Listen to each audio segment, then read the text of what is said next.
Tempo di Natale. Anche nelle capitali dei grandi paesi l'attività sosta, si adagia per alcuni trepidi, commossi giorni in una pausa di contemplazione interiore, in un affiorare benefico dei sentimenti nel vortice di una vita che diventa sempre più arida e meccanica. È una stasi di fervore sulla soglia di un nuovo anno, nel nome di chi venne a portare agli uomini belve un divino messaggio d'amore, a bandire quella legge di fratellanza ed armonia che è la legge prima di tutta la creazione.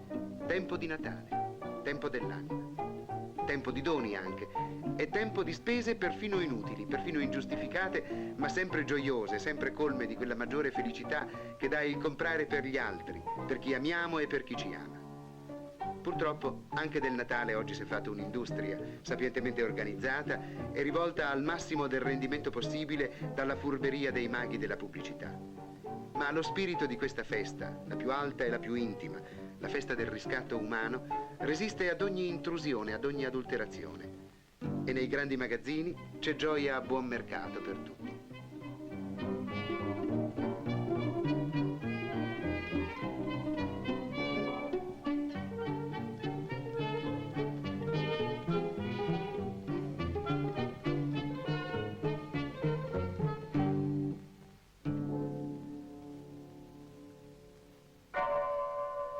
Natale non è soltanto festa dello spirito.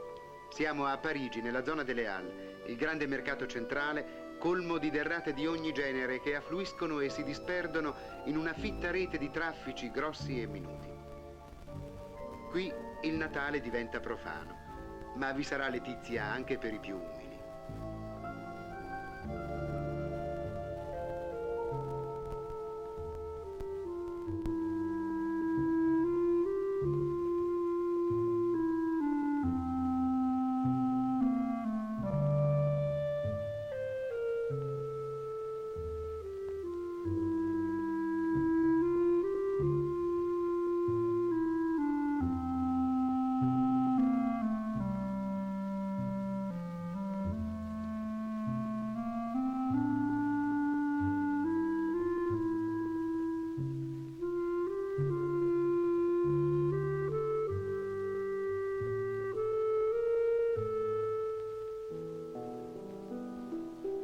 Nella capitale inglese il Natale è un evento così profondamente sentito da tutto il popolo da giungere a rivestire anche il carattere di una celebrazione nazionale, di una sagra della forza e dell'orgoglio britannico.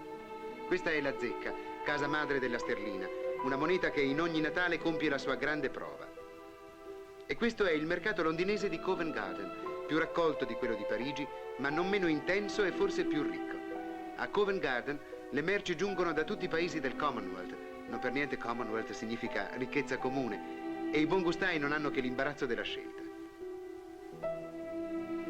Giustamente vicina a Covent Garden è quindi la taverna dedicata a Sir John Falstaff, il quattrocentesco eroe immortalato da Shakespeare nella gloria della sua gola e delle sue libagioni.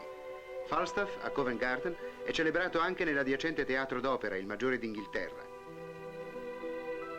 Tutta la zona intorno a Covent Garden è zona di taverne e di teatri. Ecco il Drury Lane, il più antico teatro inglese in attività, distrutto 4 volte dagli incendi e 4 volte risorto dalle ceneri.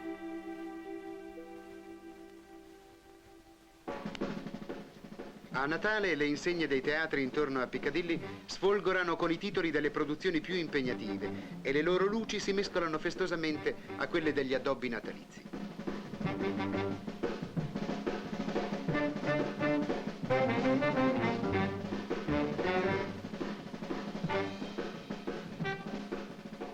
Impero che se ne va, impero che ritorna.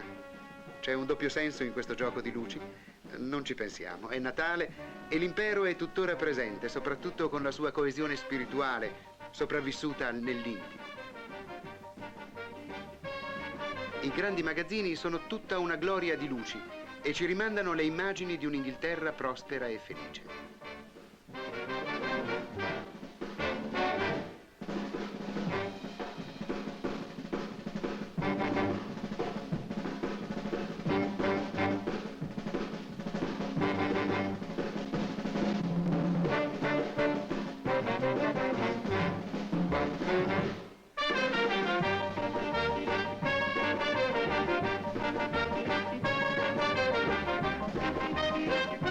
ci rimandano anche il ricordo di un'Inghilterra che ha saputo vincere le prove più dure.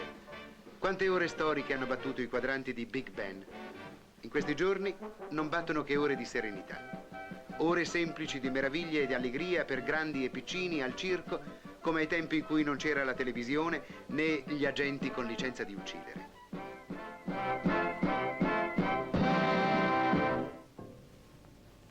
In un camerino, il mago procede alla sua vestizione.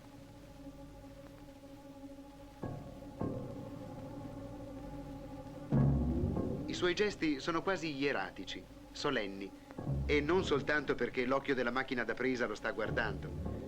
Egli sa di essere una specie di Babbo Natale in funzione per tutto l'anno, con il compito miracoloso e affascinante di suscitare lo stupore, l'emozione, l'attesa vibrante e l'abbandono festoso dei bambini. Essere felici, ha detto un poeta, significa far sorridere l'eterno bimbo che è in noi. È questo sorriso che remunera la modesta fatica del mago, che la innalza e la circonda di un senso di autentica magia.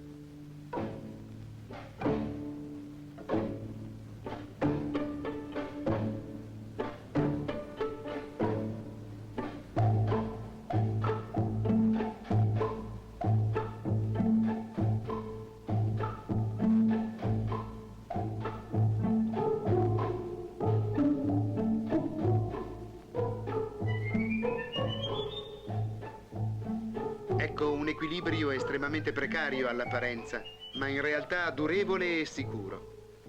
Potesse riuscire a reggersi altrettanto bene il nostro mondo nelle mani ugualmente abili dei governanti.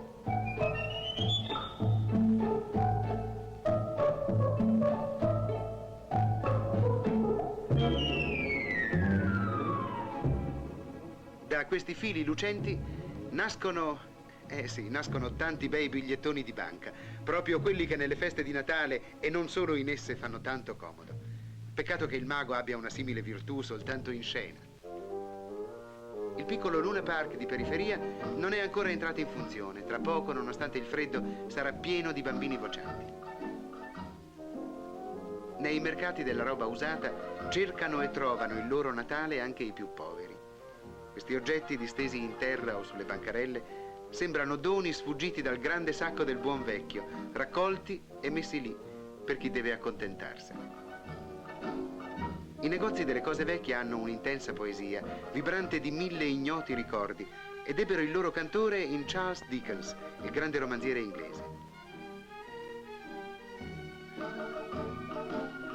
Questa è la casa in cui Dickens modestamente visse, oggi museo, nel cuore di quella Londra vittoriana così intima e calda di umanità.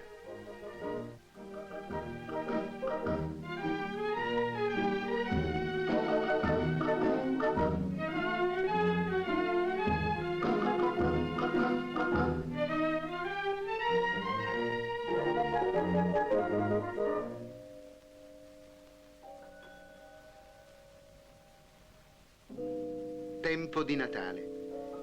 Per il calendario tempo di foglie secche. Per lo spirito invece tempo di rinascita, di germogli segreti. I grandi parchi, i laghetti, i dolci luoghi appartati sembrano in attesa del miracolo.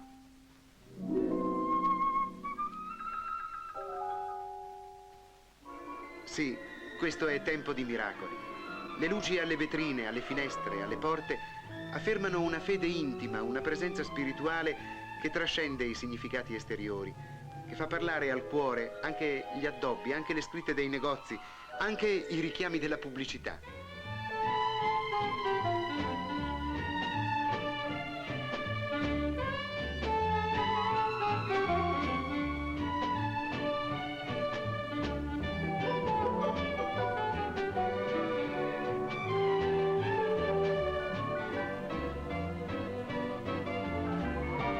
Ed ecco la grande sagra natalizia dilagare nelle strade, il profano riscattarsi nel sacro in un trionfo comune. Si respira aria di prodigio giù per Oxford Street, per Regent Street e per tutte le altre strade delle città d'Europa e del mondo, anche per quelle in cui le luci esterne non riflettono le altre divinamente accese negli animi.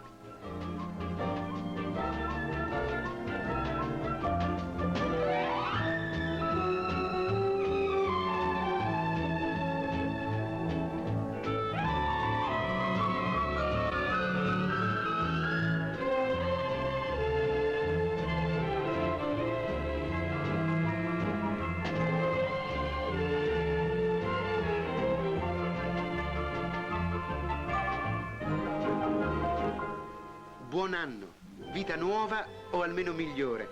L'augurio scompare e appare. Speriamo che per molti resti.